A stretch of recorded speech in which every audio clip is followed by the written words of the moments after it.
యక్షపర్వతం 4వ భాగం చెప్పుకుందాం. ఖడ్గజాతి వాళ్ళు నలుగురు తిరిగి వచ్చే లోపల వంట ముగించి భోజనాలు చేసి ప్రయాణానికి సిద్ధంగా ఉండడం మంచిదనుకుని ఖడ్గజీవదత్తులు వంట పనుల్లో నిమగ్నమయ్యారు. రాజు అరణ్యమల్లు అతడి అనుచరులు కుటీరం ముందు బంతిపోట్లను గురించి మాట్లాడుకోసాగారు. ఈ బంతిపోట్లను పూర్తిగా తుడిచిపెట్టందే మనకు రక్షణ లేదు.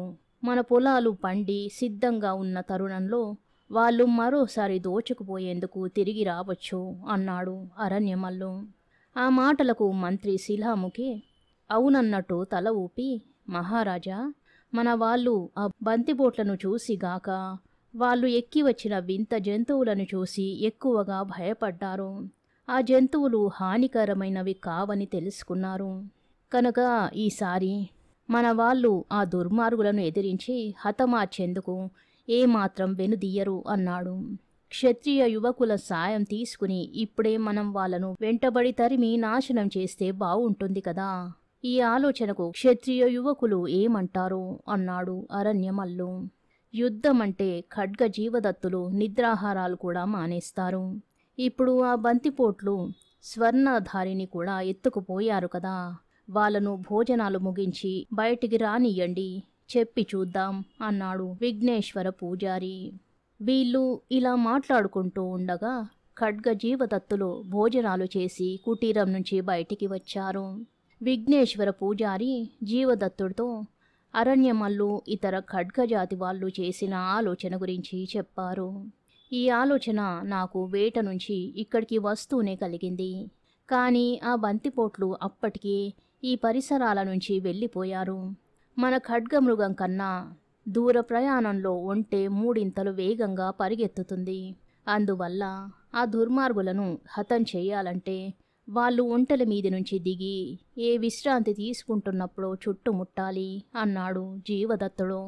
అలాగే చేద్దాం జీవదత్త ప్రభు, మా వాళ్లను 40-50 మందిని వెంటబెట్టుకుపోదామా అన్నాడు అరణ్యమల్లు ఉత్సాహంగా. జీవదత్తుడు నవ్వి, అరణ్యమల్లు, అంతమంది అనుచరులతో ఆ బంతిపోట్లను అనుసరించి పోవడం ఎలా సాధ్యమవుతుంది? వాళ్ళు మన రాకను తేలిగ్గా గుర్తించి అందకుండా పారిపోతారు. అందుకని నేను ఖడ్గవర్మ ఇద్దరమే బయలుదేరిపోతాం.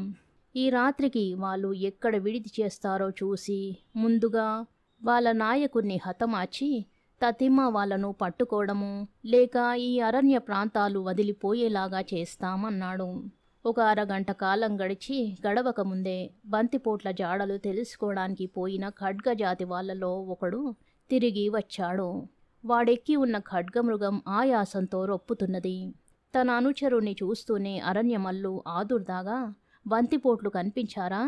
నీతో బయలుదేరిన తతిమ్మ ముగ్గురు ఏమయ్యారు అని అడిగాడు.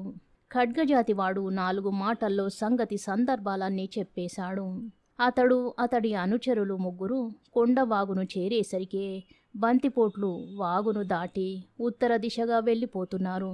వాళ్ళ కంట పడకుండా ఖడ్గజాతి వాళ్ళు బంతిపోట్లను కొంత దూరం అనుసరించిపోయి వాళ్ళు కొండపాదాన్ని ఆనుకొని ప్రవహిస్తున్న నదీ తీరాన్ని అంటిపెట్టుకొని పోతున్నట్టు గ్రహించారు.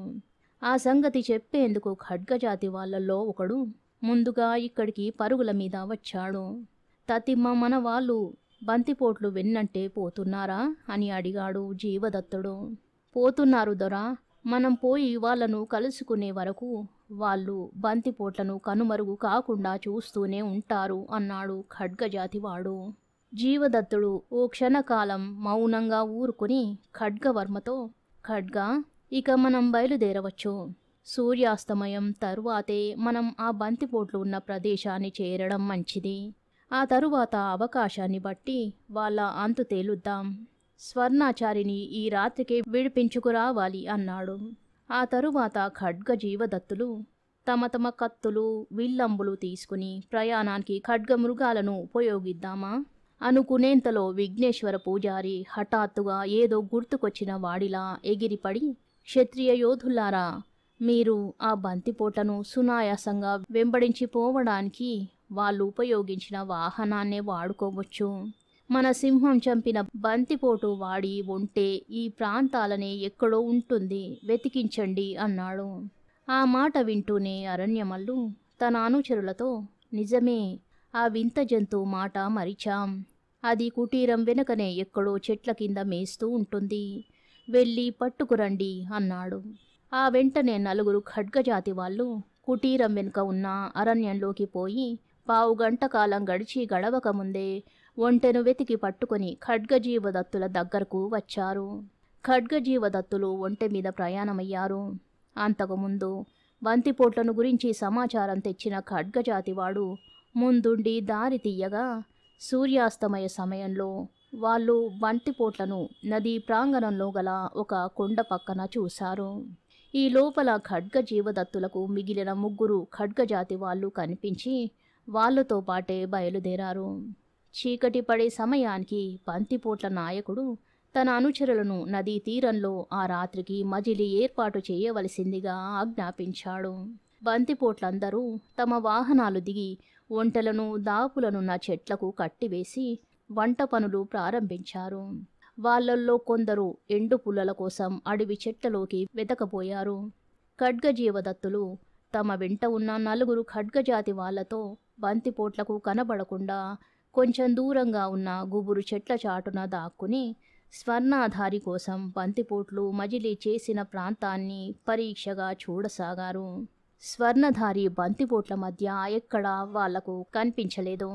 ఆ దుర్మార్గులు అతన్ని దారిలోనే ఎక్కడైనా చంపి పారవేశారా అన్న అనుమానం జీవదత్తుడికి కలిగింది. ఖడ్గా, స్వర్ణధారి ఎక్కడా కనిపించడం లేదు. ఒకవేళ ఈ దుర్మార్గులు అతన్ని చంపివేసి ఉండరు కదా అన్నాడు జీవదత్తుడు. ఆ ప్రశ్నకు ఖడ్గవర్మ తల అడ్డంగా ఆడించి, అలా జరిగి ఉండదు. స్వర్ణాధారి జిత్తుల మారి నక్క. వీళ్లను మోసగించి పారిపోయి ఉంటాడని నాకు అనుమానం కలుగుతున్నది. కానీ అతన్ని గురించిన నిజం తెలుసుకోవడం చాలా సులభం. నువ్విక్కడే ఉండు, ఇప్పుడే వస్తాను అంటూ కత్తి దూసి బయలుదేరాడు. జీవదత్తుడు అతన్ని ఆపి, ఏం చేయబోతున్నావు అని అడిగాడు. ఎండు పుల్లల కోసం నదీ తీరం నుంచి అరణ్యంలోకి కొందరు బంతిపోట్లు వచ్చారు కదా, వాళ్ళల్లో ఒకడిని ప్రాణాలతో పట్టుకుంటే సంగతి సందర్భాలన్నీ తెలిసిపోతవి అన్నాడు ఖడ్గవర్మ. జీవదత్తుడు కొంచెం ఆలోచించి, ఈ ఎత్తుగడ బాగానే ఉన్నది. వెంట ఒక ఖడ్గజాతి వాణ్ణి కూడా తీసుకుపో. మనం ఇక్కడ దాగి ఉన్న సంగతి మాత్రం ఆ దుర్మార్గులకు తెలియకుండా పని పూర్తి చేసుకురావాలి అని హెచ్చరించాడు. ఖడ్గవర్మ ఒక ఖడ్గజాతి వాణ్ణి వెంట తీసుకుని చెట్లల్లో ఎండు పుల్లలు వెతుకుతున్న బంతిపోట్లలో ఒకడిని పట్టుకునేందుకు బయలుదేరాడు. అతడికి త్వరలోనే అలాంటి వాడు ఒకడు కనిపించాడు. కాని వాడు తనను చూసి అనుచరులను హెచ్చరించకముందే గొంతు నొక్కి పట్టుకోవాలి. ఖడ్గవర్మ ఒక ఉపాయం ఆలోచించాడు. బంతిపోటువాడు చెట్ల కింద పడి ఉన్న ఎండు పుల్లలను పోగు చేయడమే కాక ఎండినవని అనుమానం కలిగిన చెట్ల కొమ్మలను కూడా బలంగా లాగి విరుస్తున్నాడు.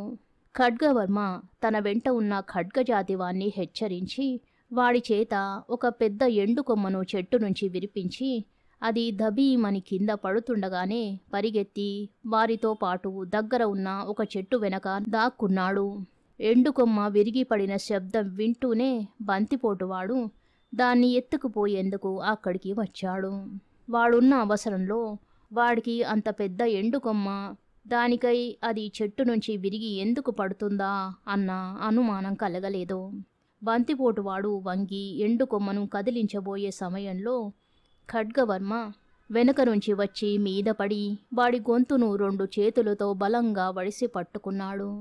అదే సమయంలో ఖడ్గజాతివాడు అక్కడికి వచ్చి ఈటెను వాడి గుండెకు గురి చేసి నోరెత్తితే ఈటతో పొడుస్తానని సంజ్ఞ చేశాడు. ప్రాణభయంతో గడగడ వణికిపోతున్న బంతిపోటును మెడపట్టుకుని లేపి నిలబెట్టి ఖడ్గవర్మ వాడితో, నోరెత్తకుండా నా వెంటరా, నీకెలాంటి ప్రాణహాని కలగదు. కానీ అరిచి నీ అనుచరులను హెచ్చరించ ప్రయత్నించావో నిన్నిక్కడే నిలువునా నరికేస్తాను అన్నాడు. బందిపోటువాడు కుక్కిన పేనులా అయిపోయి ఖడ్గవర్మ వెంట బయలుదేరాడు. ఖడ్గవర్మ తెచ్చిన బంతిపోటును చూసి జీవదత్తుడు చాలా సంతోషించి, సునాయాసంగా శత్రువును పట్టినట్టున్నావు, స్వర్ణాచారిని గురించిన సమాచారం ఏమైనా చెప్పాడా అని అడిగాడు. నేనింతవరకు వాణ్ణి ఎలాంటి ప్రశ్నలు అడగలేదు. ఆ చుట్టుపక్కల ఇంకా కొందరు వీడి అనుచరులు తిరుగుతున్నారు.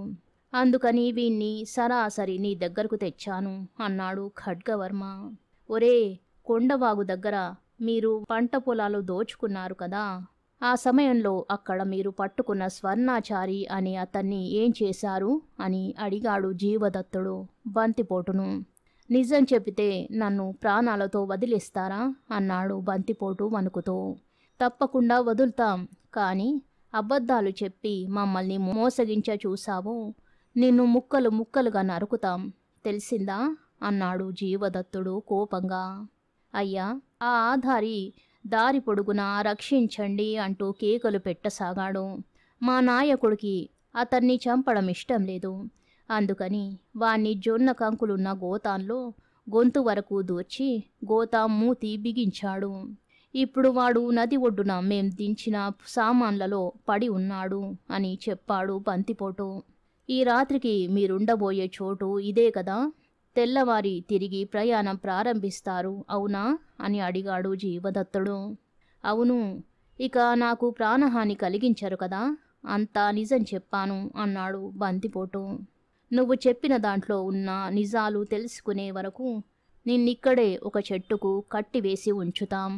నోరెత్తి అరవకుండా ఉండేందుకు ఇన్ని చెట్ల ఆకులు నీ నోట కుక్కక తప్పదు అని జీవదత్తుడు పక్కన ఉన్న ఒక ఖడ్గజాతి వాడికి సంజ్ఞ చేశాడు. ఖడ్గజాతివాడు బంతిపోటును దూరంగా తీసుకుపోయి ఒక చెట్టు బోదెకు గట్టిగా అడవి తీగతో కట్టివేశాడు. ఆ సరికి బాగా చీకటి పడిపోయింది. ఖడ్గజీవదత్తులు ఒక చెట్టు మీదికి పోయి బంతిపోట్లు విడిది చేసిన ప్రాంతాన్ని పరీక్షగా చూడసాగారు. ఒకచోట చిన్న నెగడు వెలిగింది. దాని ముందు బంతిపోట్ల నాయకుడు కూర్చుని చుట్టూ చేరిన 4-5 అనుచరులతో ఏదో మాట్లాడుతున్నాడు. తతిమ్మ బంతిపోట్లు తిండి తిని నిద్రించేందుకు చాపలు గోతాన్లు నేల మీద పరుచుకుంటున్నారు. ఖడ్గా, మరి కాస్త పొద్దు పోనిచ్చి మన దాడి ప్రారంభిద్దాం. ముందుగా స్వర్ణాచారిని బంధ విముక్తుని చెయ్యాలి. ఆ తరువాత మన ఖడ్గజాతి వాళ్ళను పంపి ఒంటెలను ఇక్కడి నుంచి తరిమివేయాలి.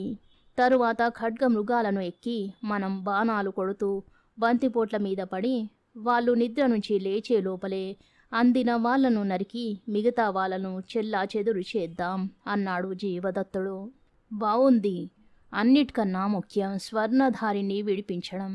ఆ తరువాత ఖడ్గవర్మ మాట మధ్యలోనే ఆగిపోయి ఎక్కడలేని ఆశ్చర్యంతో బంతిపోట్లు విడిది చేసిన చోటుకు దాపులనున్న కొండకేసి చెయ్యి ఊపుతూ, జీవా, అదేమిటి? ఆ కొండ గుహలో కాగడా వెలుగు చూసావా? శరీరమంతా జడలమయంగా ఉన్న ఆ వికృతాకారుడెవరు? వాడిని మంత్రదండంతో కొడుతున్నవాడు అంతకన్నా కూడా వికృతంగా ఉన్నాడే అన్నాడు. జీవదత్తుడు ఖడ్గవర్మ చెప్పిన గుహకేసి దృష్టి సారించాడు. ఖడ్గవర్మ చెప్పిన విధంగా గుహలో ఒక కాగడా వెలుగుతున్నది. దాని వెలుగులో శరీరమంతా పొడవాటి జడలు వేలాడుతున్న వికృతాకారుడొకడు నల్లని వస్త్రం ధరించి చేతగల మంత్రదండాన్ని బంతిపోట్లకేసి ఊపుతున్న మాంత్రికుడొకడు కనిపించాడు. ఖడ్గ జీవదత్తులు అమితాశ్చర్యంతో ఆ వింత మానవులకేసి చూస్తుండగానే శరీరమంతా జడలుగల వికృతాకారుడు కొండలు అరణ్యం మార్మోగేలా పెద్దగా ఒక కేక పెట్టి గుహలో నుంచి బయటికి దూకి బంతిపోట్లకేసి పరిగెడుతూ రాసాగాడు.